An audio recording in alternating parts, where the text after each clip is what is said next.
엄마가 14주부터 시작을 해서 출산 때까지 DHA를 600ml 좀 더 많이 먹었죠. 위에 거는 주당이고요. 여기는 하루에 600ml 정도를 섭취를 해봤을 때 또 체계적으로 실험도 해봤습니다. 4개월 아이, 6개월 아이, 9개월 아이의 영아에 대한 주의력을 확인을 해봤더니 주의력이 훨씬 더 안 먹은 아이보다 주의력이 항상 더 좋았다는 것을 확인할 수 있었습니다. 아이들에게는 뭐 질문을 하거나 확인할 수 있는 방법이 관찰밖에 없기 때문에 4개월, 6개월, 9개월에 아이들을 관찰을 해본 결과 오메가3를 섭취한 아이들이 훨씬 더 두뇌 발달이 더 좋았다는 것을 간접적으로 확인한 실험이었죠.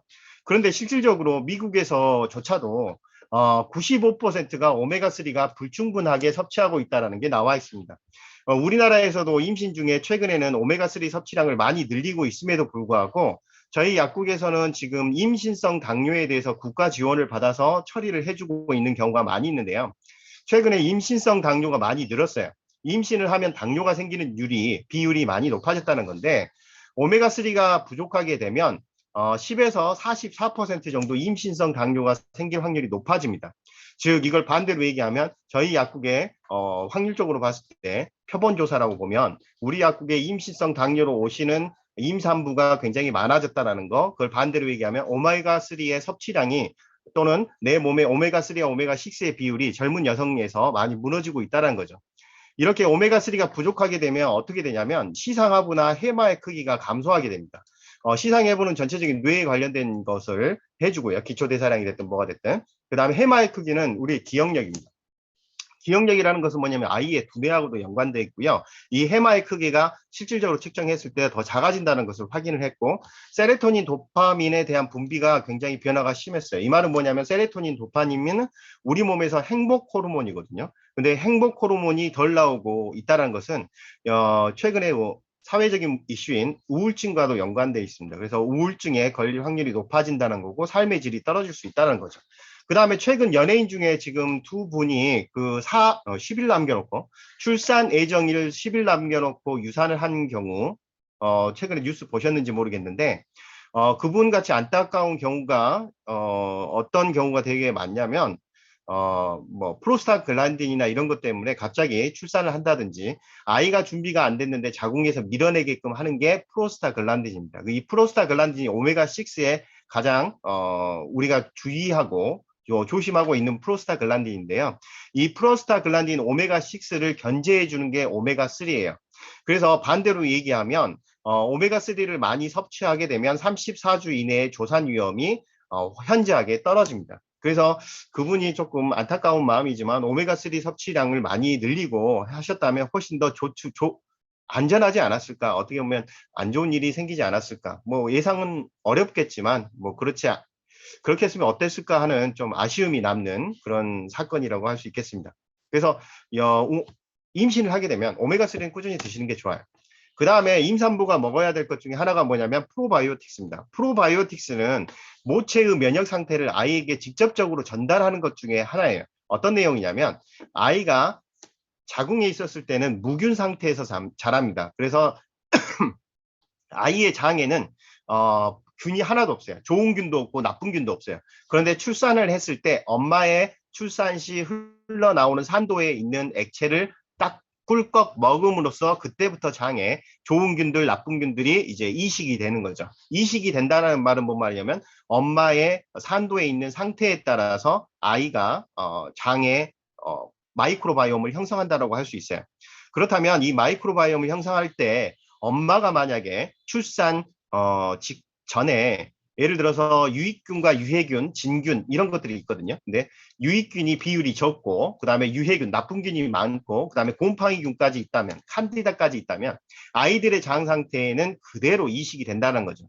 그렇기 때문에 출산하기 전 적어도 6개월에서 3개월 전에는 프로바이오틱스를 다른 사람들보다도 더 많이 섭취해서 관리를 잘 해주는 게 중요합니다. 그 다음에 또 하나는 뭐냐면 수유 시 모체의 모유를 통해서 또는 피부를 통해서 전달이 되기 때문에 출산하고 나서도 만약에 내가 출산할 때 컨디션이 안 좋아서 예를 들어서 감기약을 먹으면서 항생제를 먹어서 내 장에 마이크로바이옴이 완전히 파괴됐다든지 뭐 질염이 있었다든지 그런 상태에서라도 포기하지 않고 출산하고 나서 수유를 하면서도 개선을 할 수 있는데 그게 바로 모체의 모유를 통해서 전달되는 프로바이오틱스가 있습니다. 프로바이오틱스 종류는 락토바실러스, 비피도박테리움, 미아리산, 낙산균 이렇게 여러 가지 균이 있는데 대표적으로 프로바이오틱스의 종류는 락토바실러스 균과 비피더스 균으로 나눠요. 이 두 가지 중에서 락토바실러스는 굉장히 흔한 균이고요. 우리 김치에도 있고 흔하게 치즈에도 있는 균이지만 비피도박테리움 균은 굉장히 구하기가 힘든 균이에요. 극혐기성이라고 해서 공기가 살짝 접하기만 해도 죽어버리는 게 비피도박테리움 균입니다. 그런데 이 비피도박테리움 균이 엄마의 장에 있으면 이 장에서 모유를 통해서 아이에게 전달이 돼요. 그래서 수유 중에는 아이에게 어떻게 보면 프로바이오틱스를 섭취하는데 조금 망설임이 있을 수 있는데 그 경우에는 엄마가 프로바이오틱스를 비피도박테리움이 많이 들어가 있는 제품을 선택해가지고 섭취를 해서 수유를 하면 아이에게 전달된다는 거죠. 그래서 비피도박테리움이 대표적으로 많이 들어가 있는 게 밸런스 위딘 365가 대한민국에서 제일 높은 비율로 들어있을 거예요. 85.5% 정도 들어가 있으니까요. 일반적으로 1, 2% 들어있습니다. 비피도박테리움이. 많이 들어가 있어봤자 30%. 그러니까 굉장히 많이 들어가 있는 제품이라고 할 수 있어요. 그리고 엄마가 수유할 때 항생제 먹을 수 있죠. 왜 그러냐면 컨디션도 안 좋고 면역력도 떨어졌기 때문에 항생제를 먹을 수 있어요. 감기나 이런 게 걸려서 항생제를 먹는다 하면 엄마의 항생제는 복용할 수 있는 거, 임신했을 때라든지 수유했을 때에 복용할 수 있는 항생제는 병원에서 조심스럽게 처방을 하기 때문에 굉장히 안전한 것을 처방을 합니다. 그런데 항생제는 아이에게 전달이 거의 안 되고 전달되더라도 문제가 거의 없는 것을 처방하지만 문제는 뭐냐면 엄마의 마이크로바이옴이 항생제를 먹으면 폭탄이 떨어진 거랑 똑같아요. 그렇기 때문에 장 상태가 완전히 무너지면서 이게 유해균들이 늘어나게 돼요. 유해균들이 늘어나면서 유해균들이 만들어낸 유해 물질은 엄마의 모유를 통해서 아이에게 또 전달될 수가 있습니다. 그렇기 때문에 엄마가 만약에 항생제를 먹었다라고 한다면 엄마 또한 항생제를 조금 더 많이 먹어서 유해균에 좋은 항생제보다 유익균에 좋은 프로바이오틱스를 더 많이 섭취를 해야 된다는 거죠. 평소보다 더 많이 섭취했으면 좋겠고요. 이게 아이들 면역에 영향을 미친다는 겁니다. 그런데 안타깝게도 제왕절개를 한다든지 투여시 이럴 때는 프로바이오틱스를 섭취해야 되는데 제왕절개를 하면 엄마의 산도에 있는 좋은 균들을 아이에게 이식시킬 수 있는 기회가 뺏기는 거랑 똑같아요. 그렇기 때문에 제왕절개를 한 아이들은 모유를 먹인다든지 그 다음에 분유를 먹인다든지 할 때 거기에 프로바이오틱스를 조금씩 섞여가지고 아이에게 접할 수 있게끔 해주는 게 좋은 방법이라고 생각이 듭니다. 그래서 오메가3 했고요. 그 다음에 프로바이오틱스 했고 또 하나는 뭐냐면 이제 최근에 이제 추가된 것 중에 하나인데요. 지금 코큐텐 굉장히 중요할 것 같아요. 그 이유는 뭐냐면 우리 아빠는 정자를 아이에게 주고요. 그 다음에 엄마는 난자를 아이에게 주는데 미토콘드리아가 정자에 붙어 있어서 이 정자가 움직일 수 있게끔 활동성을 주는 에너지는 이 미토콘드리아가 줍니다. 그래서 미토콘드리아가 붙어 있어서 막 정자가 활동을 하는 거죠. 근데 정자의 활동성이 없는 사람들은 미토콘드리아가 힘이 없는 거고 코큐텐 물론 복용을 해야 되고요. 난임인 경우 남자에서 아연하고 미토콘드리아가 굉장히 중요합니다. 그 다음에 여성들에 있는 난자에도 미토콘드리아가 여기에 있습니다. 그런데 문제가 뭐냐면 이 수정체에 지금 정자가 이렇게 쭉쭉쭉쭉 움직여가지고 난자 쪽으로 쭉 부딪히는 순간 아빠에 있는 유전자를 전달을 해야 되는데 이 미토콘드리아 내에도 유전자가 있어요. 근데 이 유전자하고 정자에 있는 사람의 유전자하고 이게 헷갈릴 수 있기 때문에 정자가 난자에 들어가는 그 순간에 이 미토콘드리아를 녹여버립니다. 정자에 있는 미토콘드리아를 녹여버려요. 그리고 엄마에 있는 미토콘드리아를 아이에게 전달해 줍니다. 즉 그 말은 뭔 말이냐면 미토콘드리아는 완전히 모계에 의한 전달 유전이에요. 그래서 이 미토콘드리아는 엄마를 따라가기 때문에 어떻게 보면 아이에게 전달되는 유전자는 엄마의 유전자가 조금 더 많다라고 할 수가 있겠죠. 미토콘드리아 유전자가 있기 때문에 그렇죠. 그런데 문제는 뭐냐면 최근 출산할 수 있는 연령이 지금 늦어지고 있습니다. 그러기 때문에 아이에게 미토콘드리아라는 유전자를 전달을 해야 되고 미토콘드리아를 전달을 해줘야 되는데 건강한 미토콘드리아가 나이를 먹어감에 따라서 점점점 돌연변이가 많이 생겨요. 우리가 임신을 했을 때 엽산을 먹는 이유가 신경절에 대한 돌연변이를 막기 위함인데 그 전에 난자에 들어가 있는 미토콘드리아가 이미 돌연변이가 생겼다면 굉장히 안 좋겠죠, 아이에게.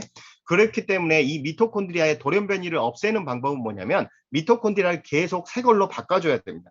새 걸로 계속해서 만들어주는 방법이 뭐냐면 운동이에요. 운동을 하게 되면 미토콘드리아가 새 걸로 많이 만들어집니다. 이게 증식시키는 방법이고요. 그 다음에 미토콘드리아가 산화적인 스트레스를 받아가지고 변형된다든지 죽는 것을 막아주는 게 또 뭐냐면 그게 바로 코큐텐입니다.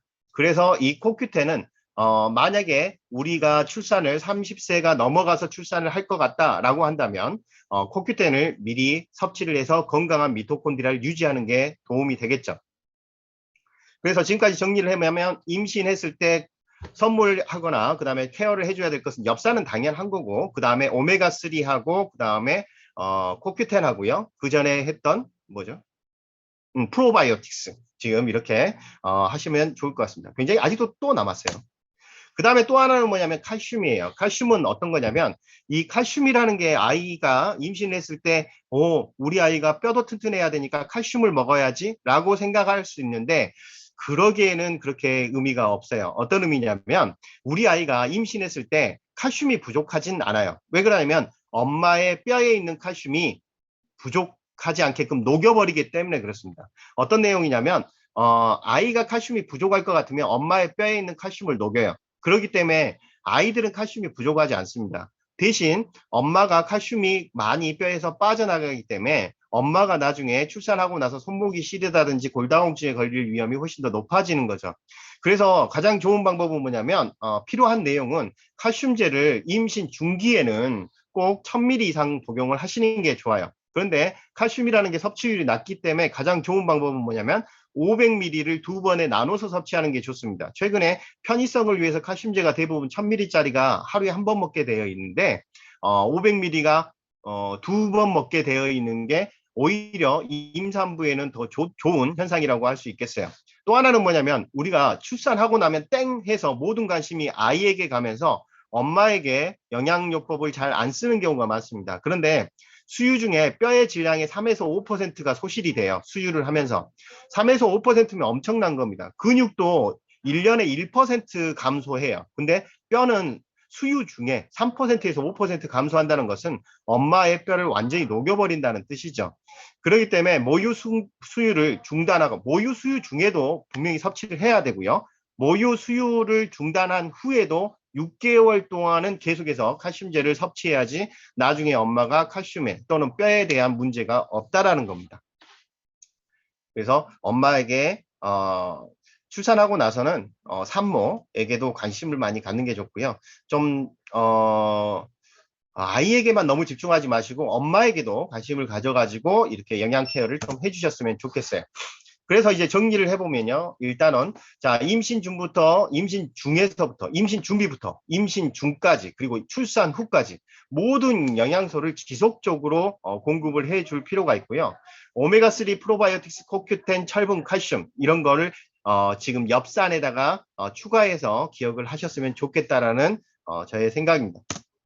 자, 그 다음에 이제 아이가 태어났어요. 그러면 아이가 태어났을 때 우리 아이가 남들보다 좀 키가 크거나 적어도 같았으면 좋겠다. 남들보다 작지 않았으면 좋겠다라는 생각을 많이 하게 될 겁니다.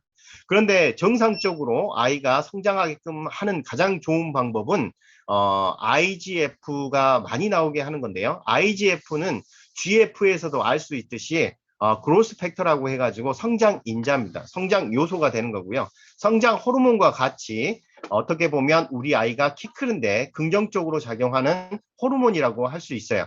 그런데 이 호르몬 중에서 IGF의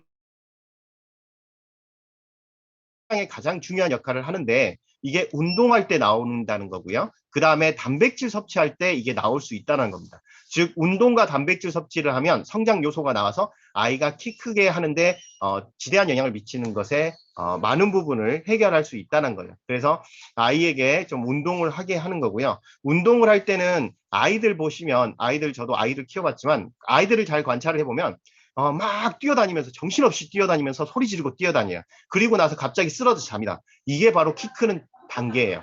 그렇기 때문에 아이가 뛰어놀 때는 조금 정신없게 그러니까 너무 소리 지르고 그건 좀 긍정적이지 못할 수는 있겠지만 뛰어다닐 때 완전히 땀날 정도로 뛰어다녀야지 그때 IGF가 나오는구나 이렇게 기억을 하셨으면 좋겠습니다. 그 다음에 또 하나는 뭐냐면 단백질을 섭취하면 IGF도 나오지만 성장 호르몬도 많이 나와요. 이 성장 호르몬은 뇌에 작용을 해가지고 우리 뇌를 튼튼하게 해주고요. 그 다음에 IGF는 우리 마이오카인 때 제가 말씀드렸는데 마이오카인은 근육에서 나오는 거고 이 근육에서 나오는 게 IGF뿐만 있는 게 아니라 BDNF도 있습니다. 이 BDNF는 운동할 때 나오는 마이오카인 중에 하나인데 뇌에 들어가 가지고 뇌의 해마의 크기를 크게 해주고요. 대뇌 피지를 두껍게 해줘서 인지력 향상과 집중력 향상을 도와주는 것 중에 하나예요. 그래서 아이의 성장에 필요한 것을 딱 먼저 뽑으라고 한다면 물론 운동이고 단백질이 부족하지 않게끔 해줘야 된다는 겁니다. 근데 문제는 통계에 따르면 우리나라에서 5세에서 7세에서 단백질 섭취량이 70%밖에 안 된다라고 나와 있어요. 그래서 단백질 섭취가 굉장히 부족하고 아이들의 성장과 아이들의 그 두뇌 발전에 안 좋은 영향을 미칠 거라는 게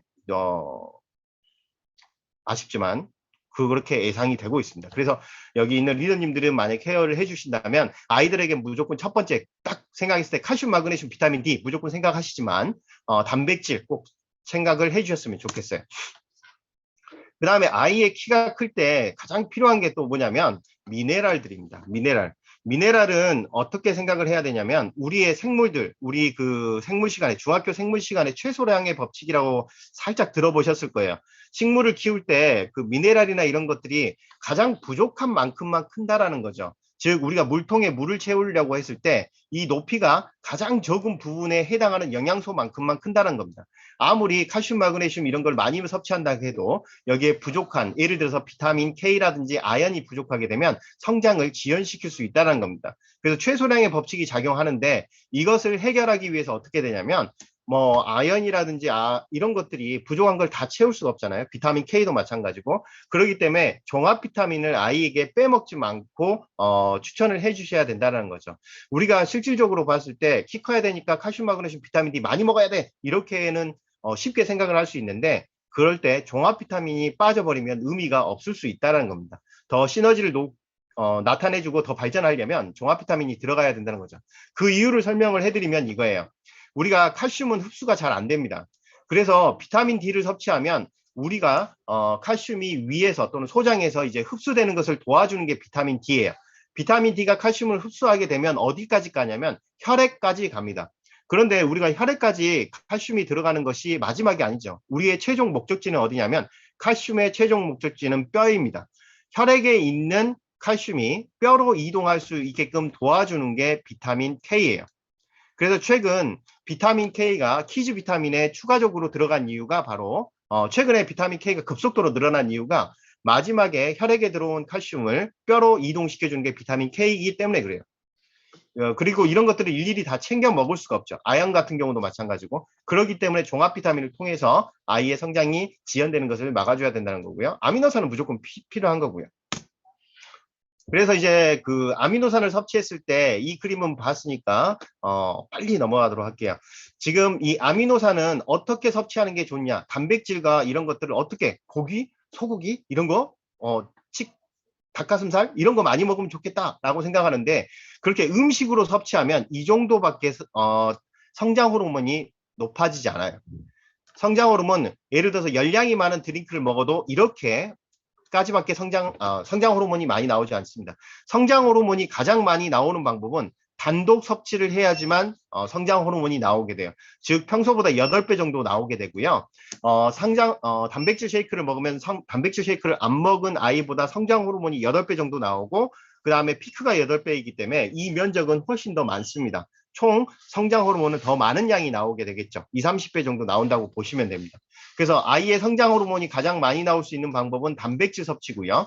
그 다음에 운동을 하게 되면 성장 인자가 나오고 그 다음에 마이오카인이 성장을 돕는 거죠. 그 다음에 수면 후 3시간 동안 첫 3시간 동안에 가장 많은 성장 호르몬이 나오는데 수면을 잘 취할 수 있게끔 수면에 들어가기 전 1시간 전에는 자극적인 유튜브라든지 LED, TV 이런 것을 좀 피하게 해주시는 게 더 좋을 것 같습니다. 그 다음에 영양소는 당연히 이거겠죠. 칼슘, 마그네슘, 비타민 D에 플러스 비타민 K 기억을 해야 되고 아연, 철분, 최소량의 법칙에 의해서 이런 미네랄이 빠지지 않게 해야 되고요.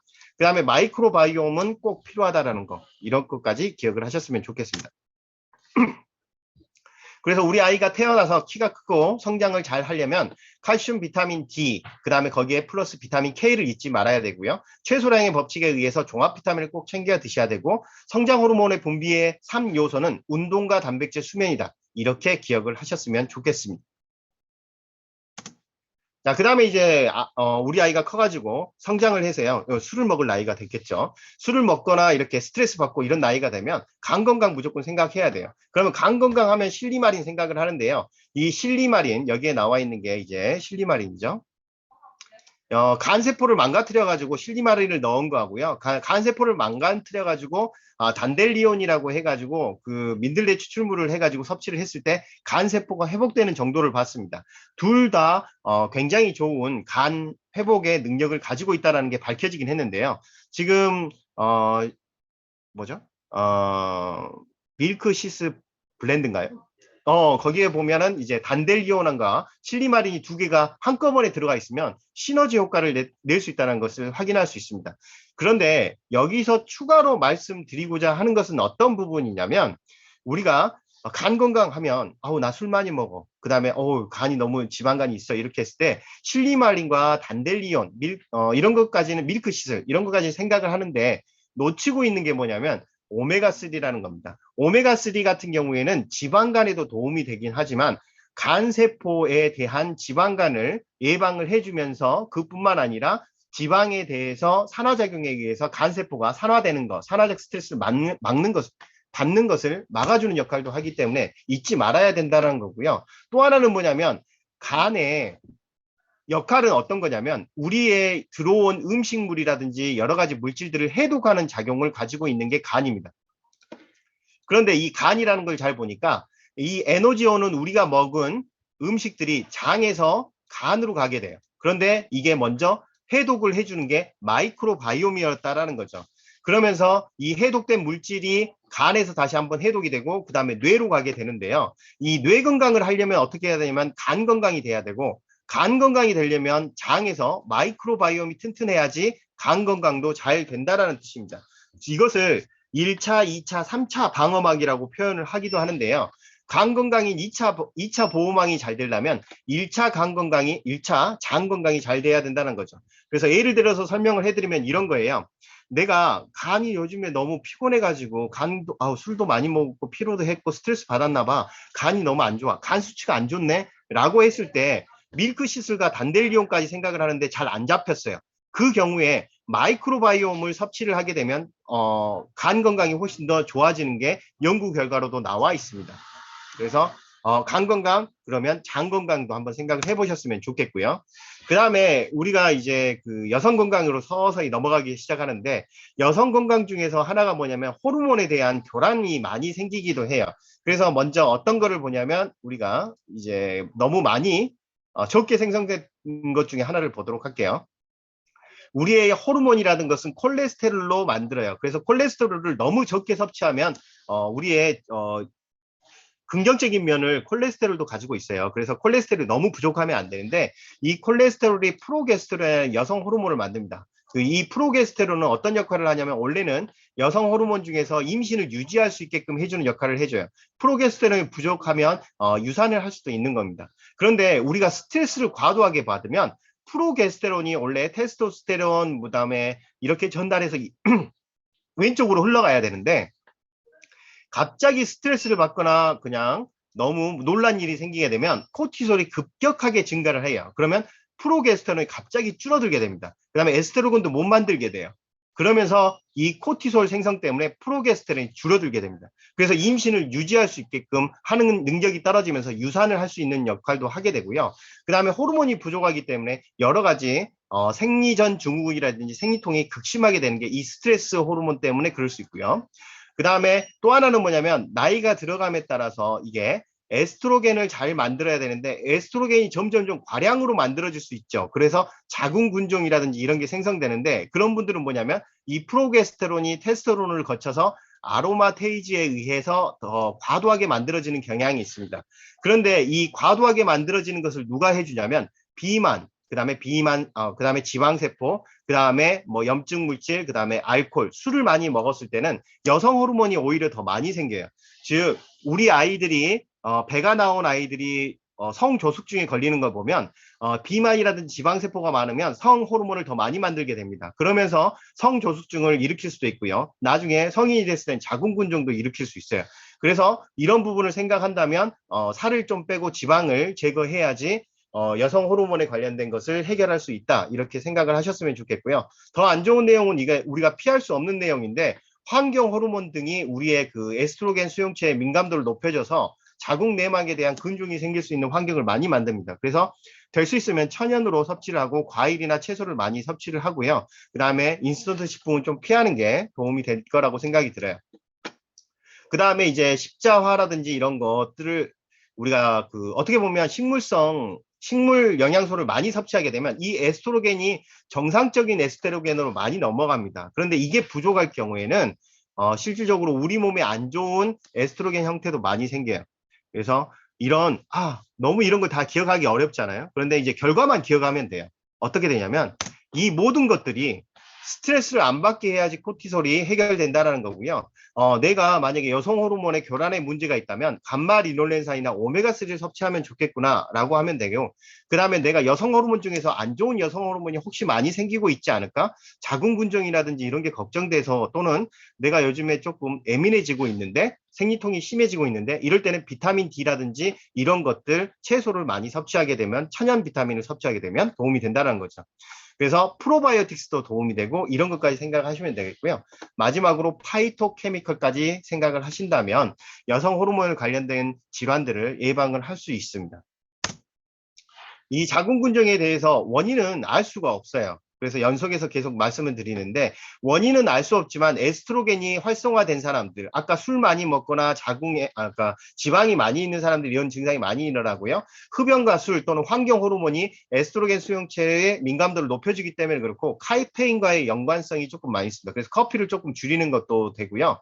그래서 이 자궁근종이 있는 분들에 대한 영양요법은 기억을 하셨으면 좋겠어요. 그래서 메모를 좀 해놓으셨으면 좋겠는데, 연구 결과에 따르면 비타민 B라든지 비타민 E, 칼슘, 마그네슘도 도움이 되고요. 오메가3도 도움이 됩니다. 심지어는 이소플라본과 파이토에스트로겐도 도움이 된다는 건데요. 오히려 반대로 알고 계시는 분들이 많은 거죠. 자궁근종이 있을 때 이소플라본이나 파이토에스트로겐이 에스트로겐 역할을 해가지고 우리 몸에 해를 주는 거 아니야? 라고 생각을 하는데, 오히려 반대로 자궁근종에 대해서 더 좋은 효과를 나타내고 있다는 얘기를 가지고 있어요. 그런데 이제 부딪히는 것은 피하는 게 좋으니까요. 위에 나와 있는 영양요법만으로도 충분하니까 특별한 경우에는 이소플라본과 파이토에스트로겐까지도 생각할 수 있다. 이렇게 기억을 하셨으면 좋겠습니다.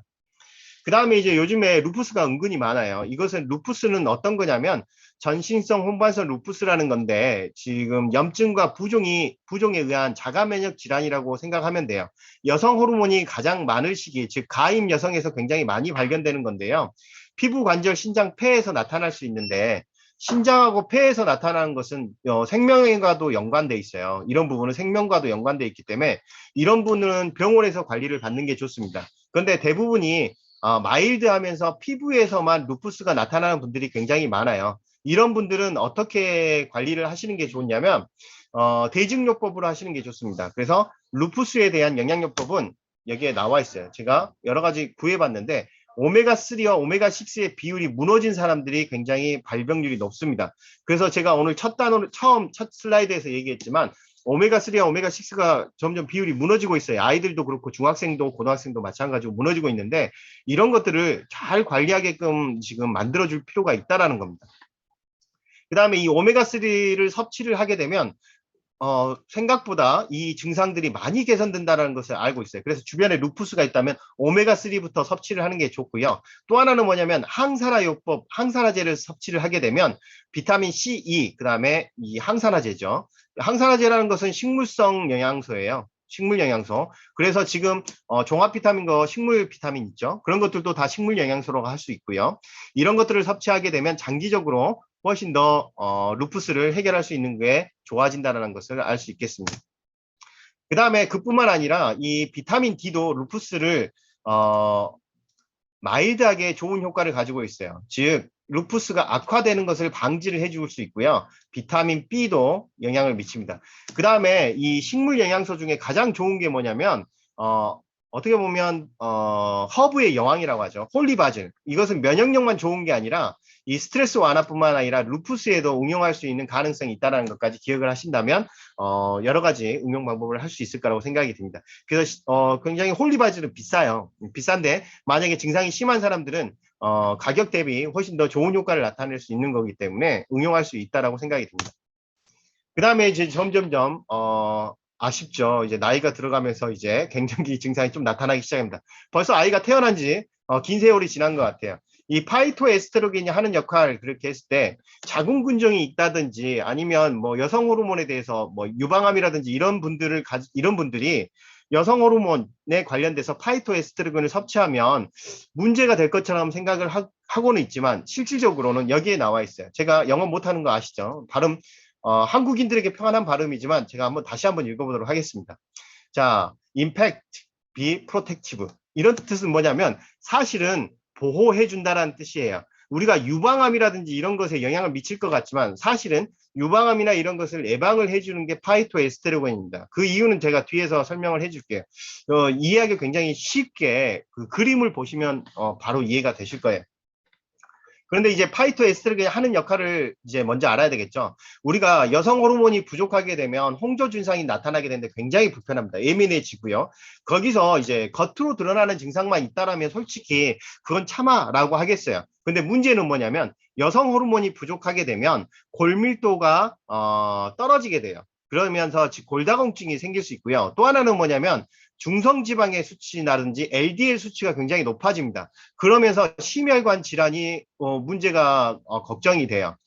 그러니까 우리가 에스트로겐이 부족한 상태를 그냥 방치하게 되면 내가 얼굴 화끈화끈거리고 잠 못 자는 거 이게 문제가 아니고요. 골밀도 즉 골다공증의 위험도가 높아지면서 LDL 수치가 높아지고 심혈관 질환에 문제가 생긴다는 게 문제입니다. 그래서 관리를 해줄 필요가 있다는 거죠. 삶의 질을 높여주는 것도 필요하지만 내 몸에 심혈관 질환이나 여러 가지 질환이나 질병들이 생길 수 있기 때문에 파이토에스테론을 섭취하면서 갱년기 증상을 완화해 줄 것을 요구를 하고 있는 거예요. 그 다음에 여기에 논문에도 나왔지만 유방암이라든지 자궁내막암, 직장암에 나쁜 영향이 없다라는 것을 확실히 얘기하고 있고요. 오히려 임팩트 프로텍티브, 오히려 더 보호해주는 기능을 하는 게 파이토에스테로겐이라고 기억을 하시면 좋겠습니다. 그 이유가 바로 이거예요. 루바브 뿌리 추출물이 대표적인 건데 이런 분들은 장점이 이거예요. 어떤 거냐면 고혈압 약을 드시고 있든지 당뇨가 있으신 분든지 영향이 없어요. 그 다음에 자궁내막을 두껍게 한다라는 그런 유의한 변화가 없었다는 게 연구 결과로도 나왔고요. 그 다음에 에스트로겐이 하는 역할을 대체하지 않는다는 겁니다. 어떤 내용이냐면 나쁜 에스트로겐의 역할을 하지 않는다는 거고요. 그 다음에 뭐 지질 변화도 없고 항산화 항염증 작용으로 해서 우리 몸에 좋은 역할을 한다는 건데요. 지금 이쪽에 나와 있는 이 부분을 지금 집중을 해서 한번 보시면 좋겠습니다. 이게 지금 나와 있는 게 에스테로겐이에요. 에스테로겐 리셉터라고 해가지고 이게 수용체인데요. 작용을 하기 위해서는 이쪽에 딱 박혀가지고 있을 때 작용을 합니다. 에스테로겐이 들어왔네? 이렇게 작용을 해요.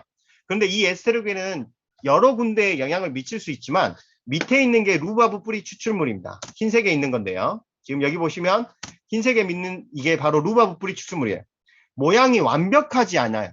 즉 에스테로겐이 아닌데도 에스테로겐과 같은 모양을 가지고 이 열쇠를 열 수 있는 거예요.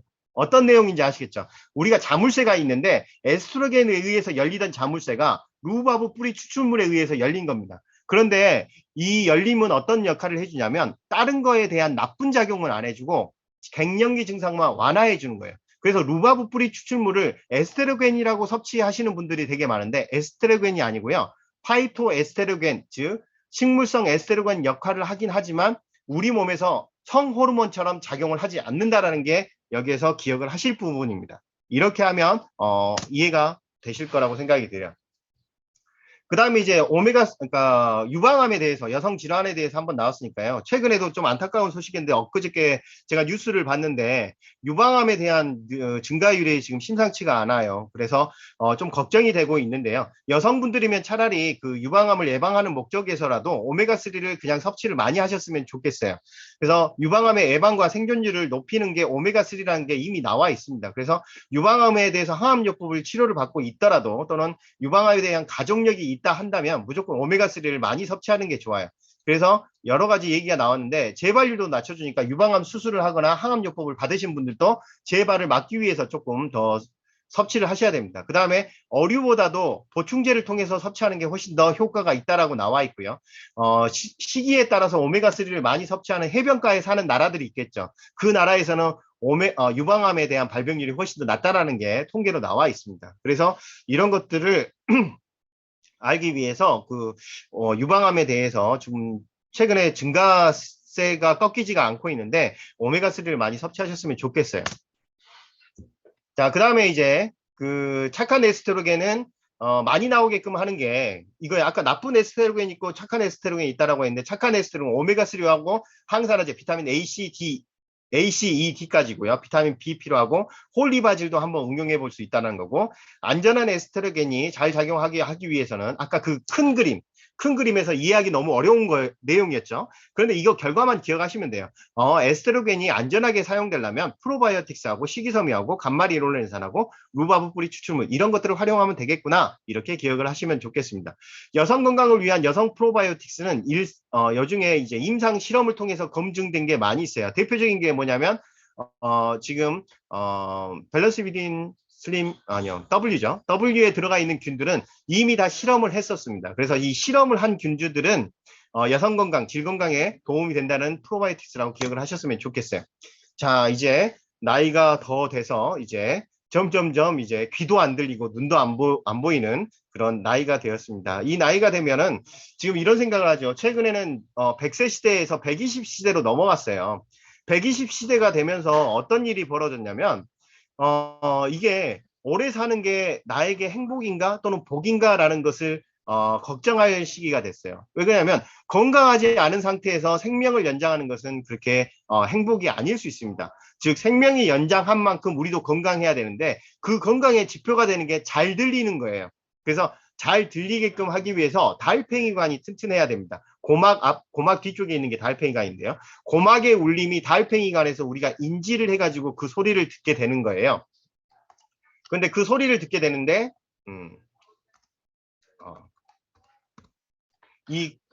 여기에 나와 있는 게 이제 달팽이관입니다. 달팽이관이 이렇게 달팽이처럼 진짜 달팽이처럼 생겼죠. 이렇게 달팽이처럼 생겨가지고 소리를 듣는 곳이 이곳인데 예전에는 이 달팽이관까지만 우리가 확인을 할 수 있었어요. 귀 안에 있는 달팽이관.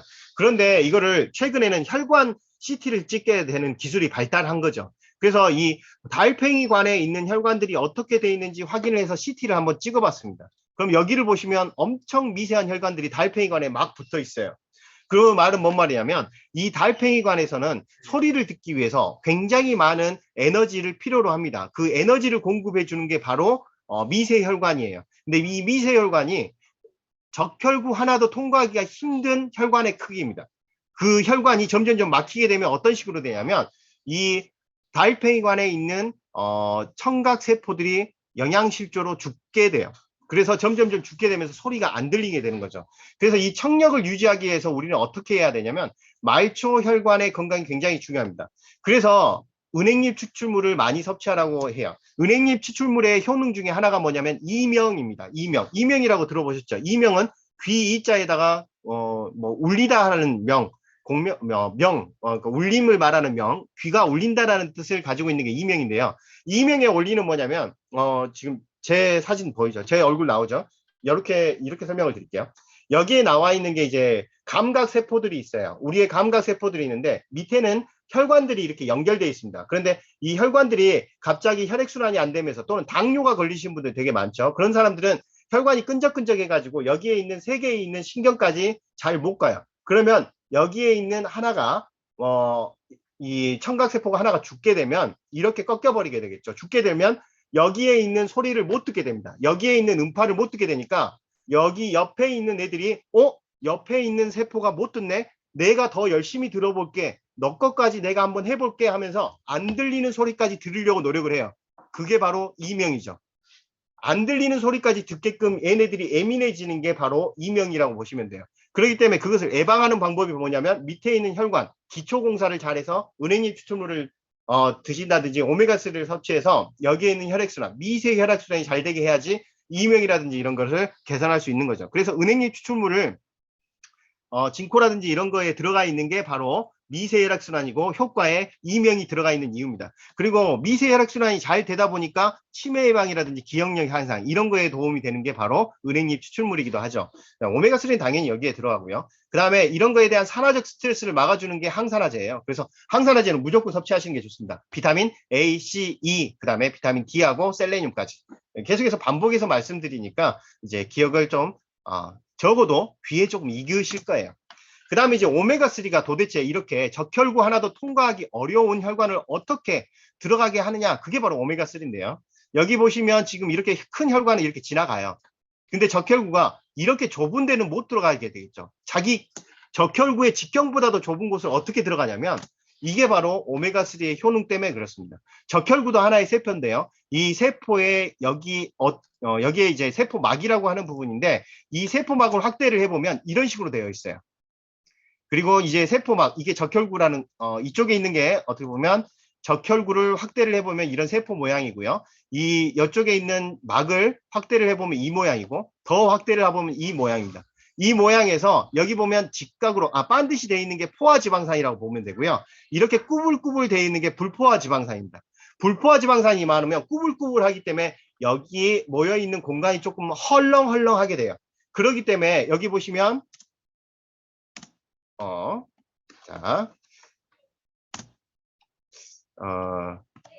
여기 보시면 여기를 적혈구를 보시면요. 왔다 갔다 하는 게 보이시죠? 이게 왔다 갔다 하게 돼요.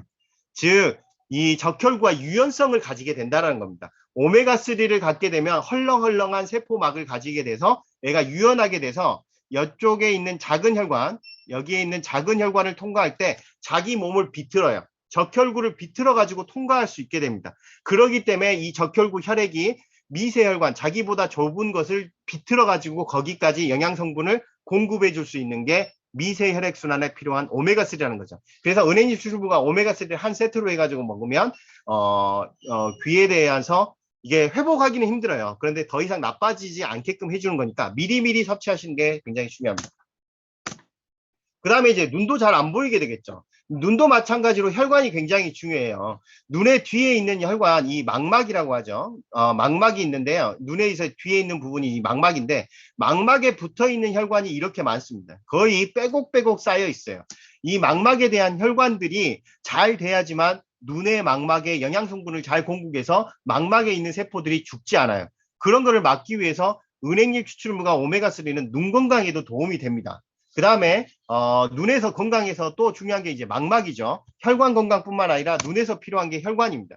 이게 안과 선생님들이 눈을 확대시켜 가지고 어떻게 본 거냐면 지금 여기에 그 앞쪽에서 동공을 확대시켜 가지고 이렇게 현미경으로 또는 망원경 같이 생긴 걸로 본 게 이 모양입니다.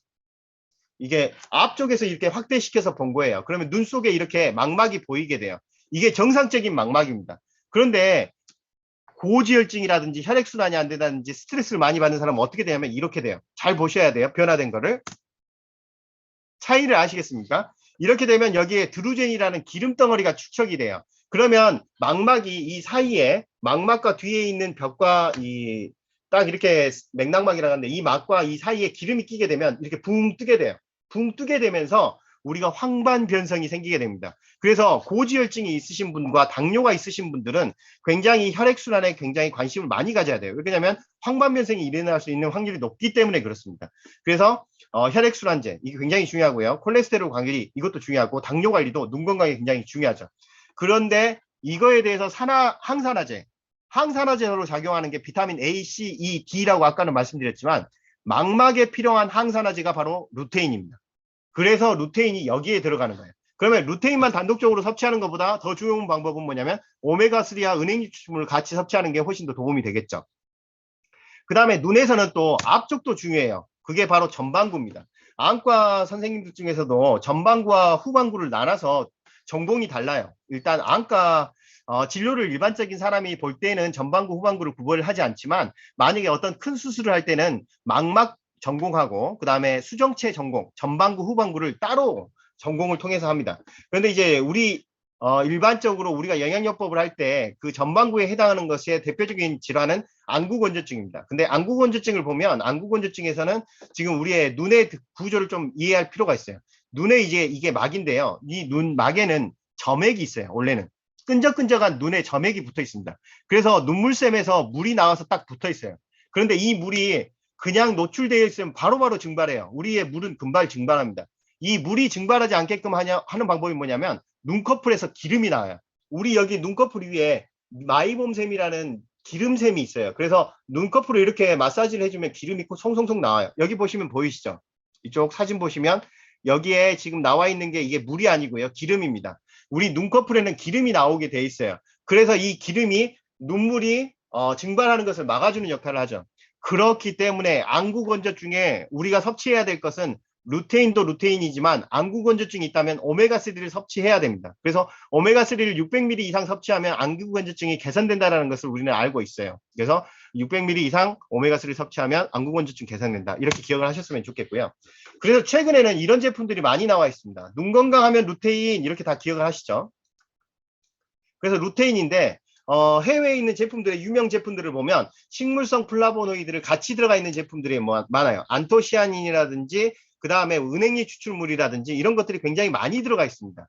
그래서 이런 식물 영양소들이 같이 루테인과 들어가 있는 건 뭐냐면 혈액순환, 말초 혈액순환까지 생각을 하는 거죠. 그래서 루테인과 은행잎 추출물 들어가 있는 제품들이 많고 그 다음에 오메가3는 안구건조증과 혈액순환에 도움이 되는 것도 많이 들어있는데 제가 권장드린 것은 뭐냐면 같은 성분, 여러 가지 성분이 하나에 들어가 있는 것보다 따로따로 복용하는 게 좋아요. 루테인과 은행잎 추출물과 오메가3를 따로따로 해서 전체적인 눈 건강을 잡아주는 게 중요하다라고 얘기할 수 있겠습니다. 그래서 이 정도면 눈 건강 다 이제 정리가 되셨을 거라고 생각이 들어요. 그래서 오래 살 때 내 삶이 아름다워지려면 청각과 시각 이런 감각기관이 잘 되게끔 미세혈관이 잘 돼야지 이 감각기관이 잘 될 수 있다는 것을 기억을 하셨으면 좋겠고요. 미세혈관이 건강하기 위한 영양요법은 오메가3와 은행잎 추출물 항산화제인데 특히 망막 특이적으로 좋아지는 항산화제는 루테인이라고 생각을 하시면 되겠고요. 거기에 더 내가 욕심을 부려온다면 셀레늄 같은 또는 아연 같은 것을 같이 섭취하면 도움이 된다는 겁니다. 그런데 일반적으로 루테인 영양제에 아연은 많이 들어가 있으니까 그거는 아연은 따로 섭취할 것인지 한번 확인해 보시는 게 좋겠고요. 셀레늄과 아연, 눈 건강에도 도움이 된다. 이렇게 기억을 하셨으면 좋겠습니다. 자, 이제 한 사람의 인생을 지금 임신부터 해가지고 귀가 잘 안 들리고 눈이 잘 안 보일 때까지 지금 했는데요. 이게 바로 오늘 정리한 내용이라고 보시면 되겠습니다. 임신 시 지켜줘야 될 것은 프로바이오틱스, 오메가3, 코큐텐, 철분, 칼슘, 기억이 나시죠? 엽산만 생각할 게 아니라 이런 것들을 다 한 세트로 케어를 해주셨으면 좋겠고 아이의 성장은 키 크는 데는 성장 호르몬인데 그게 단백질에서 나오고요. 그 다음에 운동할 때도 나온다는 겁니다. 최소량의 법칙에 의해서 종합 비타민 꼭 들어가는 거고 칼슘, 마그네슘, 비타민 D 이게 칼슘이 혈액까지 들어가는 게 비타민 D인데 만약에 혈액에 들어온 칼슘이 뼈까지 가게 한다면 비타민 K가 필요하다는 거죠. 그런데 비타민 K는 따로 들어있는 제품은 드물어요. 그렇기 때문에 종합 비타민의 최근에 비타민 K가 왜 이렇게 늘어났는지 궁금하다면 바로 그 이유를 여기서 찾을 수 있다는 겁니다. 마이오카인, 운동해야 된다는 거고요. 에스트로겐을 안정화시키는 것은 당연히 오메가3고 항산화제고요. 비타민 B, 그 다음에 허브의 여왕인 홀리바질까지 면역력뿐만 아니라 여성에게도 좋다는 것을 기억을 하셨으면 좋겠고요. 그 다음에 프로바이오틱스, 감마리놀레산, 루바브 뿌리 추출물까지도 루바브 뿌리 추출물 같은 경우는 당과 고혈압 이런 거에 절대 영향을 미치지 않고 오히려 유방암이라든지 이런 거를 프로텍트 해준다는 그런 느낌이 있다는 것을 기억을 하셨으면 좋겠고요. 감각기관을 오래 쓰기 위해서 오메가3와 은행잎 추출물, 항산화제, 셀레늄, 아연 이렇게 기억을 하시면 지금까지 긴 시간 한 사람의 인생을 보셨다고 생각이 듭니다. 그래서 각 시기에 맞는 골드타임을 꼭 지키셔가지고 건강을 지켜주시고 케어해 주시길 기대하면서 긴 시간 여기서 마치도록 하겠습니다.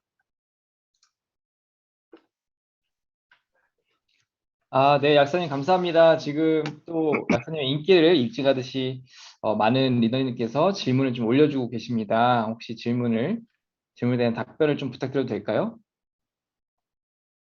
프로틴 워터부터 여기 안녕하세요. 다음은 다 인사니까요. 프로틴 워터는 성장에 어떨까요? 도움이 되겠지만 함량은 또 더 맞추셔야 돼요. 아이들이 그냥 안 먹는 것보다 더 낫고 그냥 평소에 쉽게 먹을 수 있는 게 프로틴 워터고 제가 먹어봤는데 맛있더라고요. 맛도 있고 좋으니까 계속해서 홀짝홀짝 마시게 하고요.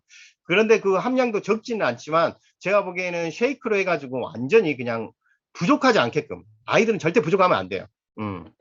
그 다음에 혈소판 수치가 떨어지는 것은 여러 가지 원인이 있는데요. 이런 것은 좀 알기가 어려워요. 그래서 이건 전체적으로 인간이란다. 뭐죠? 사람을 좀 잘 관리해서 전체적인 그 확인을 해볼 필요가 있습니다. 그래서 이런 분들은 뭐 혹시 그 비타민 B6라든지 B12라든지 이런 게 부족해가지고 그럴 수도 있고요. 유전적인 측면도 있고, 그 다음에 뭐 철분이라든지 이런 것뿐만 아니라 다른 원인들이 굉장히 많기 때문에 확인해 볼 필요가 있어요. 그 다음에 많은 양이 필요한가요? 많은 양이 필요하지 않고요.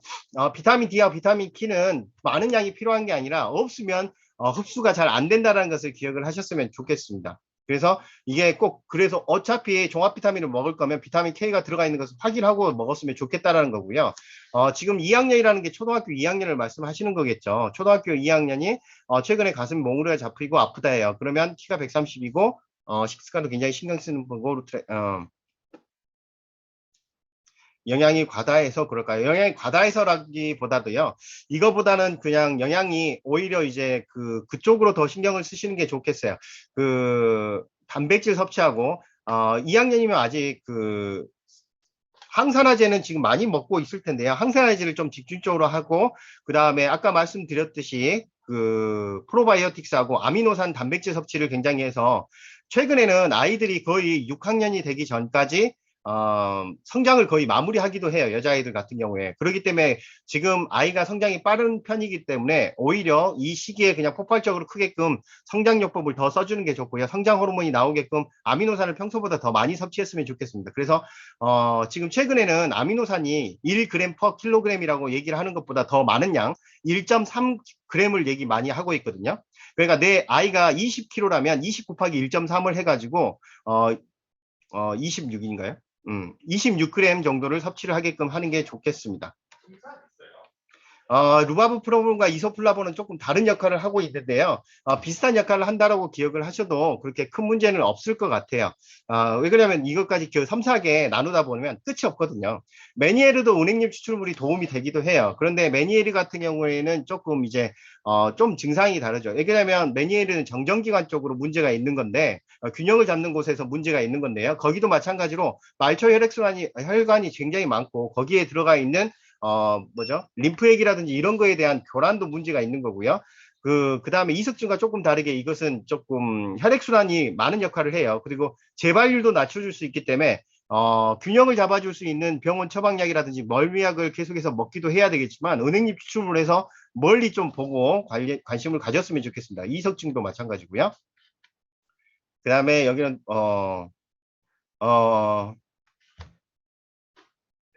실전이 뼈 나이야. 그럼 실제 나이보다 성조 숙중하고 뼈 나이하고는 달라요. 그래서 이게 성조 숙중하고 뼈 나이는 연관성은 좀 있죠. 이게 성조 숙중에 의해서 뼈 나이가 일찍 다쳐버리는 게 영향을 있긴 하지만 이게 따로 처음에는 돌기 때문에 지금 특히 성장기 때는 남들보다 어리기 때문에 뼈는 어리기 때문에 더 빨리 성장을 하게끔 도와줘야 되고요. 남들보다 일찍 다칠 수 있기 때문에 성조수증이 와서 일찍 다칠 수 있기 때문에 골드타임 놓치지 않기 위해서 조금 남들보다 일찍 시작해야 된다고 생각을 하시면 더 나을 것 같습니다. 그래서 항산화제하고 아미노산 꼭 섭취를 했었으면 좋겠고요. 감마리놀 생산을 자궁 내막증에는 정상적으로 섭취하는 게 좋고요. 그런데 이게 동기를 먼저 얻어야 돼요. 자궁 내막증에 감마리놀렌산과 영향이 없다는 것을 먼저 인식을 시켜주고 이런 부분에 대해서 감마리놀렌산을 많이 섭취하는 것은 나중에 트러블이 생길 수가 있기 때문에 항산화제굴 성장을 섭취를 더 늘려주시는 게 좋습니다. 그 다음에 오메가3 섭취를 더 늘려주시는 게 좋겠고요. 이게 자궁근종이 있으면 자극을 통해서 이렇게 운동에 대해서 안 좋은 영향을 미칠 수도 있을 확률은 굉장히 있다라고 얘기를 해야 되겠죠. 그러나 굉장히 적어요. 그러니까 운동을 해주는 게 자궁 내막증에 굉장히 좋습니다. 왜 그러냐면 25세트 라이더 같은 경우에는 복부 비만을 제거하는데 굉장히 좋아요. 왜 그러냐면 우리가 배 운동을 해야지 뱃살이 빠진다고 생각하면 오산입니다. 우리가 허벅지 운동이나 칼로리가 많이 소모되는 운동을 했을 때 마이오카인이 분비되면서 IL6가 분비되면서 배에 있는 지방을 태우기 시작하거든요. 그렇기 때문에 25% 라이드만 타는 것만으로도 뱃살이 굉장히 많이 빠진 것을 확인을 해요. 그러면 지방세포가 많이 줄어들게 되면, 지방세포는 줄어든 게 아니죠. 그 크기가 줄어들게 되면, 지방세포의 크기가 줄어들면 거기서 분비되는 호르몬들의 양이 줄어들면서요. 영향을 미치는, 즉 에스테로겐이나 이런 것에 대한 영향이 줄어들면서 자궁근종에 대한 어떻게 보면 좋은 역할을 해줄 수 있다라고 봐요. 근데 자궁근종은 실질적으로 어떻게 보면 염증 질환이기도 하고요. 변형이기 때문에 어떻게 보면 점점점 호르몬과 연관성이 적다라고 얘기가 나오고 있어요. 그래서 면역력을 높여주는 게 훨씬 더 효과가 나타난다는 얘기가 점점 더 많아지고 있고요. 이것은 어떻게 뭐 섬유화가 안 일어나게끔 하기 위해서 뭐 항산화제라든지 이런 콜라겐이라든지 이런 걸 섭취하면 훨씬 더 나을 것 같습니다. 그 다음에 자궁 적출하신 분도 루바브 섭취하실 수 있죠. 왜 그러냐면 내 몸에서 에스트로겐이 안 나오기 때문에 그 루바브 뿌리 추출물로 해서 에스트로겐 역할을 해줄 수 있게끔 해주는 거고요. 자궁을 적출한 이유는 여성 호르몬이 나한테 미칠 수 있는 영향 때문에 자궁을 적출한 거잖아요. 그렇기 때문에 루바브 뿌리 추출물을 섭취를 해도 오히려 여성 호르몬을 처방약이나 이런 거를 알약으로 섭취하는 것보다 훨씬 더 안전하다고 할 수 있겠죠. 방금 슬라이드 잠시 보여주세요. 이런 거는 제가 할 수가 없어요. 왜 그러냐면, 제가 채팅을 잘 못 보거든요. 채팅을 얘기할 때는 못 보기 때문에, 나중에 기회가 될 때 하도록 하겠습니다. 당뇨 10년째 현재 식이조절 운동 가끔 70대 왼쪽 발 감각 무뎌 계산 식이섬유 오메가3 지금 섭취 도움 되죠. 지금이라도 섭취하셔야죠. 왜 그러냐면 당뇨 17 왼쪽 발이 감각이 무뎌지고 이거는 발을 계속해서 자극을 많이 해주시고 그렇게 손으로 마사지를 많이 해주시는 게 좋아요. 이 정도 무뎌졌을 때 발 마사지기를 사용하시는 것은 조금 손으로 해가지고 감각이 어느 정도 돌아온 다음에 하시면 더 좋을 것 같아요. 그 다음에 이제 발 감각이 없어졌다는 것은 혈액순환이 안 되고 거기에서 어떻게 보면 영양 공급이 멈추거나 그 회사가 일어나기 직전이라는 뜻이잖아요. 그렇기 때문에 최대한 지금이라도 좀 서둘러서 해줬으면 좋겠습니다. 그래서 피곤할 때 하루살이가 되는 것, 저도 하루살이가 되는 느낌이에요. 아니구나. 그 말이 아니네요. 제가 읽고 싶은 대로 읽는 습성이 있어가지고, 피곤할 때마다 하루살이가 있는 것 같은 느낌이 든다고 하는데, 이게 뭔 말이죠? 저는, 어떤 느낌인지 잘 모르겠어요. 저도 하루살이 하는 것 같은 느낌이다. 이런 느낌일까요? 이거는 나중에 또 기회가 되면, 저도 처음 듣는, 단어라. 제가 문과가 아니라서 이런 것을 잘 이해를 못하겠습니다. 자, 넘어가도록 하겠습니다. 다음에 또 기회가 될 때 또 하도록 하고요. 초오와 여아인데요. 어루러기. 어우러기 궁금해요. 어루러기 말씀하시는 것 같은데요. 그건가요? 어루러기 예, 맞는 것 같아요. 이것은 이제 면역과도 관련돼 있어요. 그래서 오메가3하고 프로바이오틱스를 좀 더 남들보다 더 많이 먹어야 돼요. 우리의 면역력을 조절하는 게 뭐냐면 자가 면역 질환이 됐든 아토피가 됐든 이런 거 이제 조절을 해주는 게 T 레그셀이라고 하는 게 있는데요. T 레귤러 셀인데 이런 것들을 정상적으로 이것도 잡아주고 저것도 잡아주는 게 약은 예를 들어서 처방약은 한 가지만 잡아줘요. 자가 면역 질을 잡아주든지 아토피를 잡아주든지 뭐 이런 거를 하나만 잡아주거든요. 그런데 두 가지 다 잡아줄 수 있는 게 안전하면서 쓸 수 있는 게 프로바이오틱스하고 오메가3입니다. 그래서 초5학년 같은 경우에는 어른 용량으로 해서 프로바이오틱스하고 그런 걸 써가지고 하시면 되겠고요. 이런 거 같은 경우에는 조금 연고도 같이 쓰시는 게 좋아요. 왜 그러냐면 이미 증상이 나타나 버린 거는 잡기가 어렵거든요. 그래서 내 몸은 점점점 좋아지고 있으나 이 위에서 일어나는 겉에 있는 것들은 연고로 해서 좀 잡아줄 필요가 있습니다. 그래서 어느 정도 좋아지면 보습제를 좀 많이 발라주셔서 좀 관리를 해주시는 게 좋겠고요. 유선염에도 마찬가지로 염증하면 오메가3 항상 생각을 하셔야 되고요. 그 다음에 이런 것 같은 항산화제 굉장히 도움 많이 된다고 나와 있습니다. 비타민 E, 셀레늄 이런 것들 도움 된다고 논문으로도 나와 있고요. 이런 것도 한번 기억을 하셨으면 좋겠습니다. 루푸스는 아까 제가 하지 않았나요? 영양소 제한해 준 거 아까 그거 보시면 되겠고요. 자궁 근종 있는 거 루바프 먹어도 되긴 해요. 자궁 근종 있는 분들 루바프 뿌리 추출물 먹어도 돼요. 그런데 이제 항상 이런 거는 잘 예민한 부분이라 관리를 예민한 부분이기 때문에 부딪힐 수 있는 거를 잘 감안하셔가지고 자궁근종이 있는데 여성 호르몬이 안 나오고 불편해한다 이럴 때는 쓸 수 있지만 자궁근종을 해결하기 위해서는 항산화제 쪽이 더 먼저이고 오메가3가 먼저라는 것을 이걸 구별해서 이렇게 기억을 하셨으면 좋겠습니다. 돌전 알기인데 밸런스 유디 365 먹어도 되냐? 이렇게 했을 때 가능은 해요. 이럴 때는 어떤 식으로 접근하셔야 되냐면, 원래는 돌이 아니죠. 100일이죠. 100일 될 때까지는 엄마가 주신, 균이 굉장히 좋은 거예요. 출산할 때 엄마한테서 받은 균이 제일 좋습니다. 그런데 만약에 그런 경우 있죠. 어떤 경우는, 내가 출산할 때, 항생제를 많이 먹었네?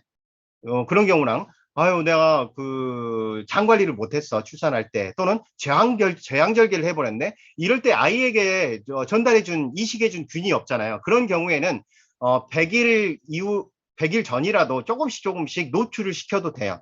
그러면서 돌 전이어도 가능합니다.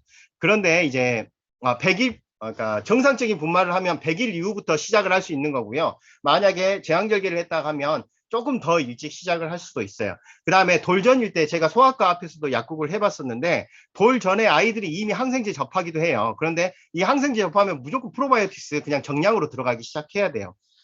그래서 오늘은 이제 많은 질문이 있는데 여기까지 정리를 해보고요. 여기까지 마무리를 좀 했으면 좋겠습니다. 네, 네. 알겠습니다.